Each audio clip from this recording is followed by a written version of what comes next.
ओम श्री शक्ति नमः। ओम श्री शक्ति नमः। ओम श्री शक्ति नमः। पंचाक्षर मंत्र के जप तथा भगवान शिव के भजन भजन पूजन की महिमा। अग्नि कार्य के लिए कुंड, हॉल और वेदी आदि के संस्कार। शिवा अग्नि की स्थापना और उसके संस्कार, होम, पूर्णाहुति, भस्म के संग्रह एवं रक्षण की विधि तथा हवन हवनतांत में किए जाने वाले कृत्य का वर्णन। वो मुनि जी कहते हैं, यदुनंदन कोई बड़ा भारी पाप करके भी ये भक्ति भाव से पंचाक्षर मंत्र द्वारा यदि देवेश्वर शिव का पूजन करे तो वह वह वह उस पाप से मुक्त हो जाता है। जो भक्ति भाव से पंचाक्षर मंत्र का एक ही बार शिव का पूजन कर लेता है, वह भी शिव मंत्र के गौरव वंश शिव धाम को चला जाता है। जो मूढ़ दुर्लभ मानव जन्म जन्म पाकर भगवान शिव की रचना नहीं करता, उसका वह जन्म निष्फल है, क्योंकि वह मोक्ष का साधक नहीं होता। जो दुर्लभ मानव जन्म पाकर पिनाक पानी महादेव जी की आराधना करते हैं उन्हीं का जन्म सफल है और वे वे कृतार्थ एवं श्रेष्ठ मनुष्य हैं, जो भगवान शिव की भक्ति में तत्पर रहते हैं। जिनका सिर भगवान शिव के सामने प्रकट होता है, तथा जो सदा ही भगवान शिव के चिंतन में लगे रहते हैं, वे कभी कभी दुख के भागी नहीं होते। भवन, हाव भाव, विलास से विभूषित तरुणी स्त्रियां और जिससे पुण्य तृप्ति हो जाए इतना धन, ये सब भगवान शिव की आराधना के फल है। जो देवलोक में मान भोग और राज्य चाहते हैं, वे सदा भगवान शिव के शरणार्थ बिंदु का चिंतन करते हैं। सौभाग्य, कांतिमान रूप, बल, त्याग, दया भाव, शूरता और विश्व में विख्याति, ये सब बातें ये भगवान शिव की पूजा करने वाले लोगों को ही ये सुलभ होती है। इसीलिए जो अपना कल्याण चाहता हो, उसे सब कुछ छोड़कर केवल भगवान शिव में मन लगा उनकी आराधना करनी चाहिए। जीवन बड़ी बड़ी तेजी से जा रहा है, जवानी शीघ्रता से बीती जा रही है और रोग तीव्र गति से निकट आ रहा है। इसीलिए सबको पानी महादेव जी की पूजा करनी चाहिए। जब तक मृत्यु नहीं आती, जब तक वृद्धावस्था आक्रमण नहीं होता और जब तक इंद्रियों की शक्ति क्षीण नहीं हो जाती, तब तक ही भगवान शंकर की आराधना कर लो। भगवान शिव की आराधना के समान दूसरा कोई धर्म तीनों लोक में नहीं है। हब मैं मैं अग्नि कार्य का वर्णन करूंगा। कुंड कुंड कुंडल कुंड कुंड कुंड में कुंड में स्टंडिल पर वेदी में लोहे के हवन पात्र में या न्यूटन सुंदर मिट्टी में पात्र में विधि पूर्वक अग्नि की स्थापना करके उसका संस्कार कर 50 महादेव जी की आराधना करके होमवर्क कर्म आरंभ करे। कुंड 2 या 1 हाथ लंबा चौड़ा होना चाहिए। वेदी वेदी को गोल या चौकोर बनाना चाहिए। साथ ही मंडल भी बनाना आवश्यक है। कुंड विस्तृत और गहरा होना चाहिए। उसके मध्य भाग में अष्टदल कमंडल अंकित करे। वह 2 या 4 अंगुल ऊंचा हो। कुंड के भीतर 2 मिट्टी की ही ऊंचाई पर नाभि की स्थिति ये बताई गई मध्यमा उंगली के मध्य और उत्तम पगड़ों के बराबर मध्य भाग या कटी भाग जानना चाहिए। साधु पुरुष 24 अंगुल के बराबर एक हाथ का परिमाण बताते हैं। कुंड की 3, 2 या 1 मेखला होनी ये चाहिए।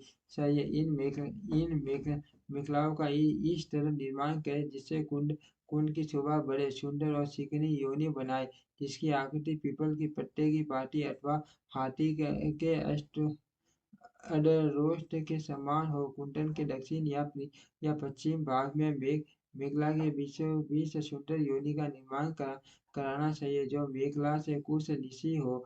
उसका अग्रभाग कुंड की हो तथा वह मेखला को कुछ छोड़कर बनाई गई हो। वेदी के लिए ऊंचाई का कोई नियम नहीं है। वह मिट्टी या बालूनी होनी चाहिए।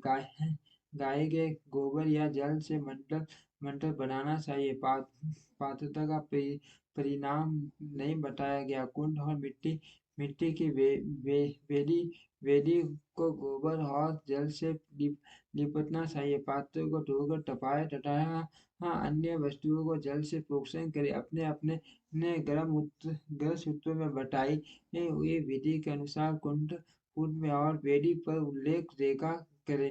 रेखाओं पुलिस मट्टी का लेकर ईशान ईशान कोण में फेंक दो। फिर अग्नि के उस आसन का कुशों अथवा पुरुषों द्वारा जल से पोषण करे। तत्पश्चात पूजन और हवन के लिए ये सब प्रकार के द्रव्यों का संग्रह करें। ढोने योग्य वस्तुओं का धोकर प्रोक्षण के करने का उनको प्रोक्षण करके उन्हें शुद्ध करें। इसके बाद संक्रांत मणि से प्रकट कांच से उत्पन्न सोटियों की अग्निशाला में अथवा दूसरी किसी उत्तम अग्नि में आधारित ले उसे कुंड अथवा वैदिक ऊपर 3 बार प्रदक्षिण घुमाकर अग्नि बीज का उच्चारण करके उस उक्त कुंड या वैदिक आसन पर स्थापित कर दे। स्थापित करना हो तो योनि मार्ग से अग्नि का साधन डंडे पर अपने सामने की ओर अग्नि की स्थापना करे। योगिनी प्रदेश के पास स्थित विद्वान पुरुष समस्त कुंड को अग्नि से संयुक्त करे। साथ ही यह भावना करे कि अपनी नाभि के भीतर जो अग्निदेव विराजमान है वे नाभि से चिंगारी के रूप में निकल के ब्रह्मा अग्नि में मंडलाकर होकर लीन हुए हैं।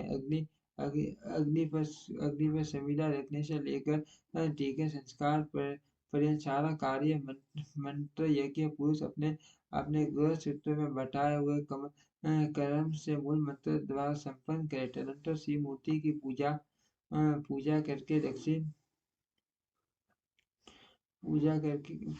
दक्षिण पार्श्व मंत्र न्यास करे और गर्भ में धेनु मुद्रा का प्रदर्शन करे। इष्ट और इष्टवा ये दोनों धातु के बने हुए हो तो ग्रहण करने योग्य है, परंतु कांसी लोहे और शीशों के बने हुए शिष्टों के इष्टावों को नहीं ग्रहण करना चाहिए। अथवा यज्ञ संपत्ति काष्ठी के बने हुए ग्रह स्मृति या शिव शास्त्र में जो बीज हो वे ग्रह अथवा वृक्ष फ्लास गुलर आदि के छिद्र रहित पिछले 2 पत्ते लेकर उन्हें कुश से विषे और अग्नि में तपाकर फिर उनका प्रोक्षण करें। उन्हीं पटों का रक्त स्तक और स्टुवा का रूप दे उनमें घी उठाएं और अपने ग्रह सूत्र में बताए हुए क्रम से शिव बीज होम सहित 8 बीज अक्षर द्वारा अग्नि में आहुति दे। इससे अग्नि का संस्कार संपन्न होता है। वे बीज इस प्रकार इसका भ्रू स्टु भ्रू शु उ ड्रू ये 7 है। इनमें शिव बीज ओम को सम्मिलित कर लेने पर 8 बीजाक्षर होते हैं। उपर्युक्त 7 बीज क्रमशः अग्नि की 7 बिंदुओं के हैं। उनकी मध्यमा जीवा का नाम बहुरूपा है। उनकी 3 शिखाएं हैं। उनमें से एक शिखा दक्षिण में और दूसरी वाम दिशा में उत्तर में प्रज्वलित होती है और बीच वाली शिखा बीच में ही प्रकाशित होती है। ईशान कोण में जो शिवा है उसका नाम हिंद्या है। पूर्व दिशा में विद्यमान शिवा कन्या का नाम से प्रसिद्ध है। अग्नि कोण में लगता है नैश्य कोण में पुष्पा और वायव्य के कोण में शिल्पा नाम की जीवा प्रकाशित होती है। इनके अतिरिक्त पश्चिम में जो जीवा होती है उसका नाम मुरुट है। इन सबकी प्रभाव अपने अपने नाम के अनुरूप है। अपने अपने बीज के अनंतर क्रमश इनका नाम चाहिए और नाम के अंत में ठीक से दिखाई दे रहा। आगे बढ़ा समझ आता हूँ। जीवा के लिए एक घी की आहुति दे, परंतु मध्यमा की 3 जियाओं के लिए 3 आहुतियां दे। कुंडन के मध्य भाग में वे बराह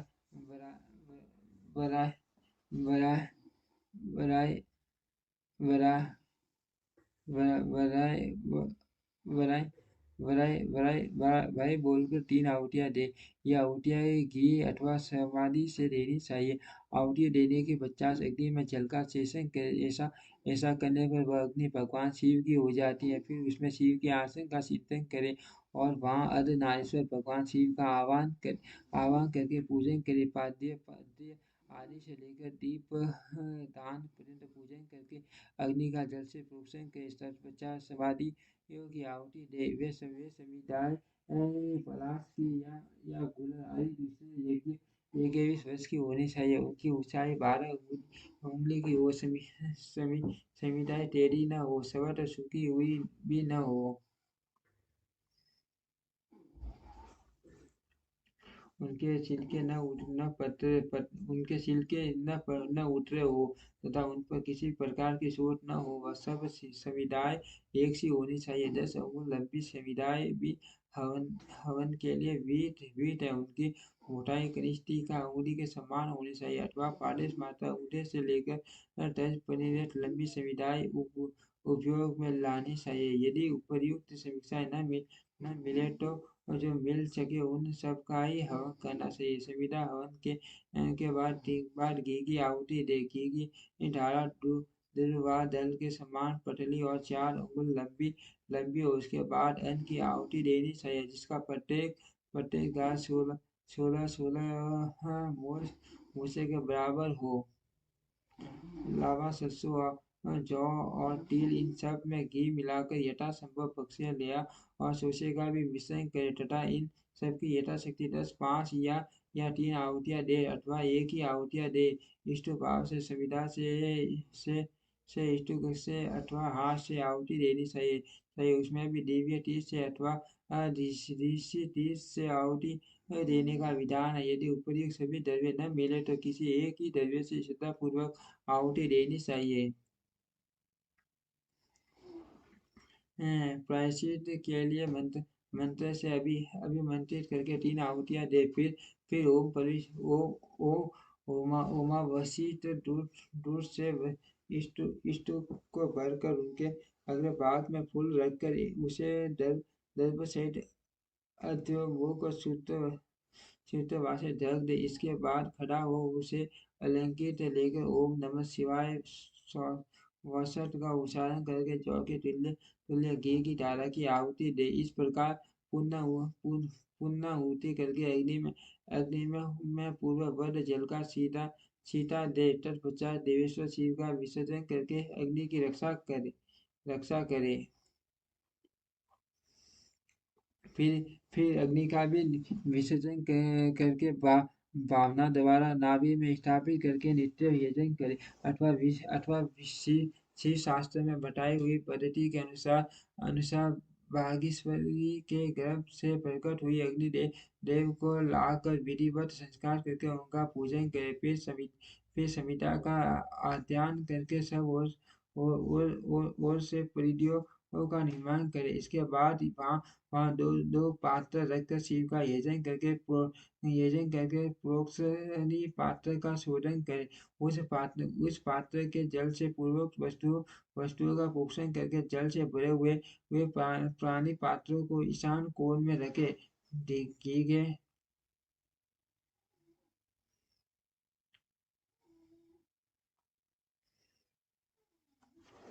घी के संस्कार का सारा कार्य करके करके क्रूक और स्टूवा का संशोधन करे।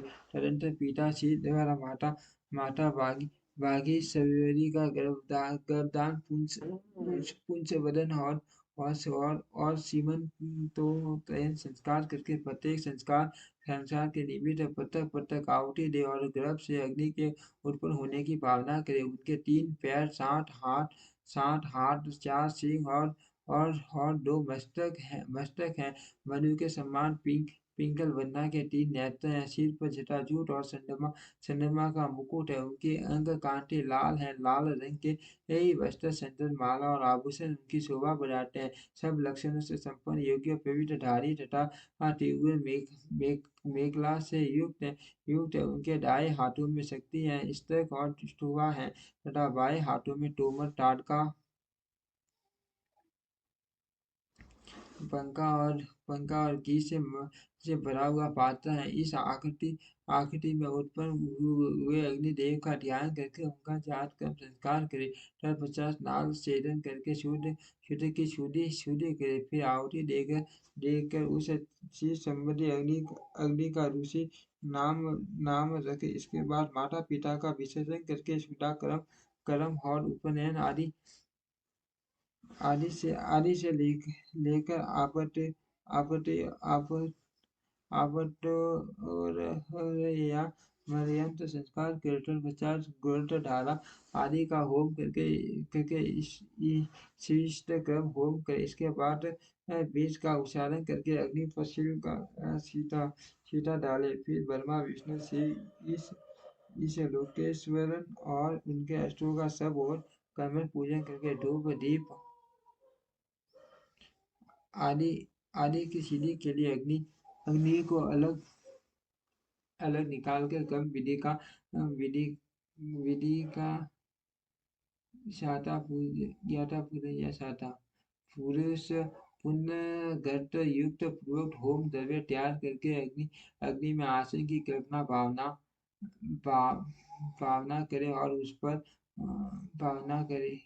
अग्नि में आसन की कल्पना भावना करे और उस पर पूर्ववत महादेव और महादेवी का आह्वान पूजन करके करके पुण्य पुण्य पुण्य पुई पुई पु, पु, पु, पुण्य पर्यंत सब कार्य संपन्न करे अथवा अपने आसन के लिए शास्त्रविद अग्निहोत्र कर्म करके उसे भगवान शिव को समर्पित करे। शिव समेत पुरुष इन सब बातों को समझकर होम कर्म करे। इसके लिए दूसरी कोई विधि नहीं है।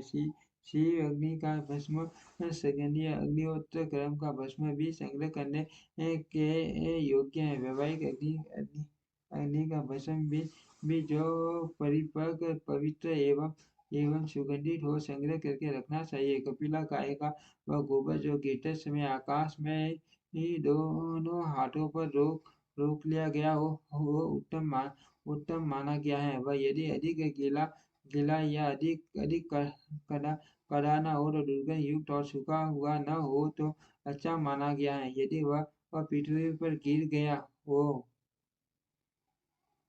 तो उसमें ऊपर और नीचे के हिस्से को त्याग कर बीच का भाग ले ले। उस गोबर का पिंड बनाकर उसे शिवाग्नि आदि में मूल मंत्र उच्चारण पूर्वक छोड़ दे। जब वह पक जाए तब उसे निकाल ले। उसमें जितना अधपका हो उसको और जो भाग बहुत अधिक पक गया हो उसको भी त्याग कर द्रव्य भस्म ले और उसे घोट कर चूर्ण बना दे। इसके बाद उसे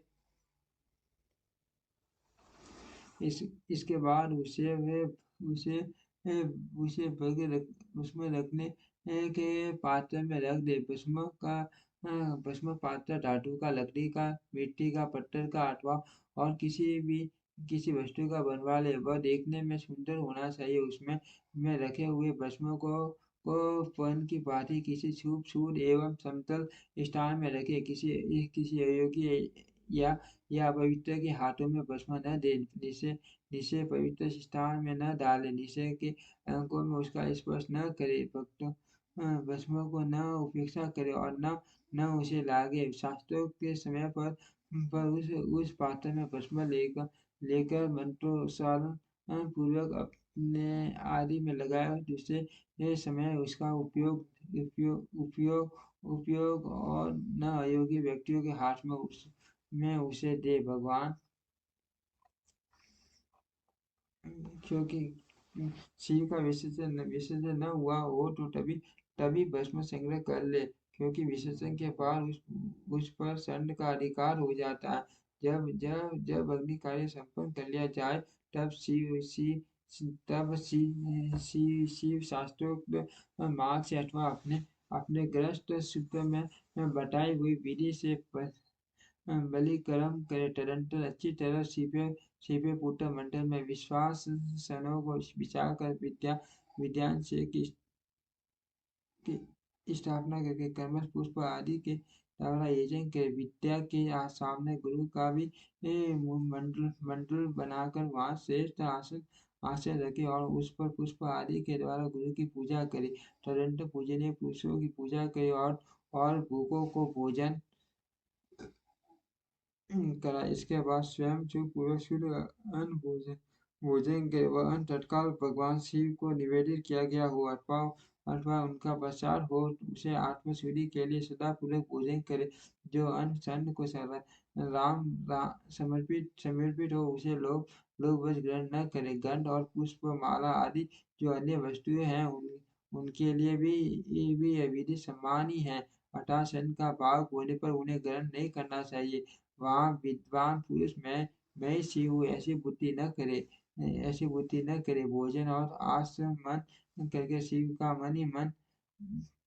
मन चिंतन चिंतन करते हुए मूल मंत्र का उच्चारण करे। शेष समय शिव शास्त्री की कथा के श्रवण आदि योग्य कार्यों में बिताए। रात का प्रथम प्रहर बीत जाने पर मनोर पूजा करके शिव और शिवा